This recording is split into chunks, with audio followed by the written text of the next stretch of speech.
Assalamualaikum warahmatullahi wabarakatuh.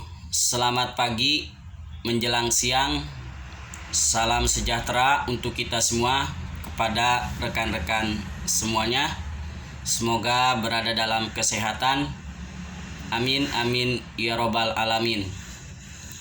Kali ini kita akan belajar hukum kembali dalam bahasa sederhana. Semoga insya Allah dapat dipahami dan dimengerti.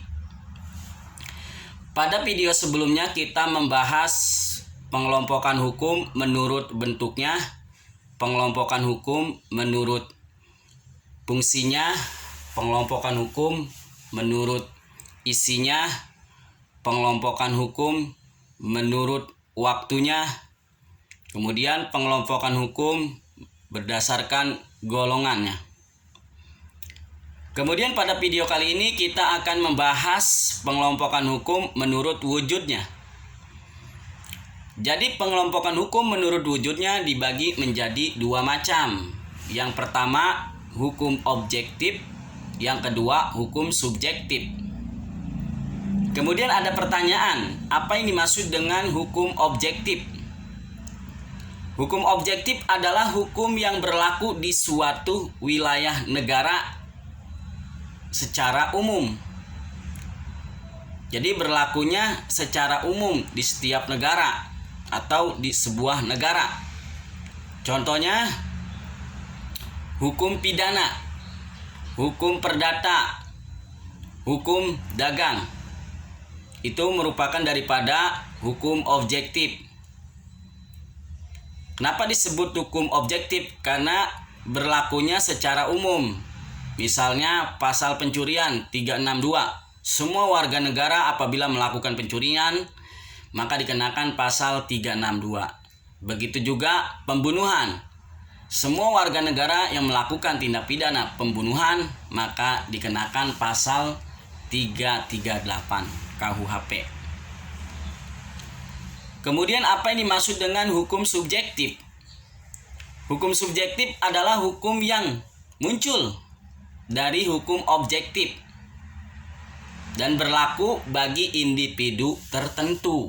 Jadi digarisbawahi berlakunya untuk individu tertentu, tidak seperti hukum objektif berlakunya secara umum semua warga negara. Apa sih contoh daripada hukum subjektif? Contohnya kasus wan prestasi. Nah, wan prestasi itu karena ada pihak yang dirugikan.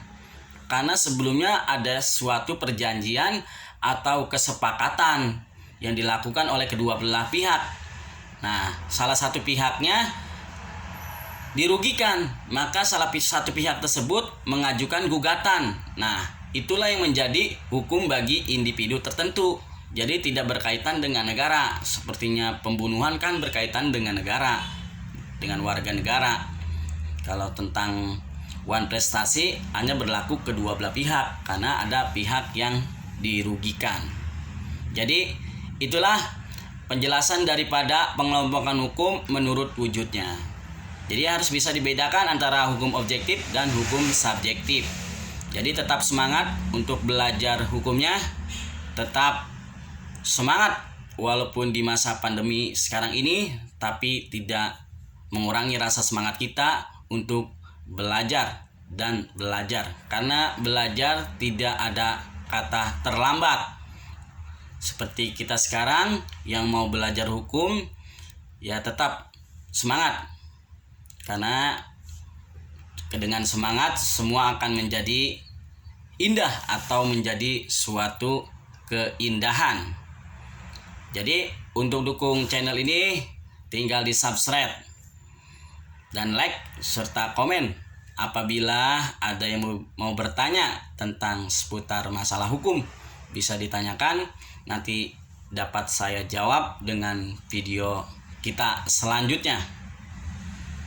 Salam hormat dari saya tutup dengan Assalamualaikum warahmatullahi wabarakatuh. Bye bye.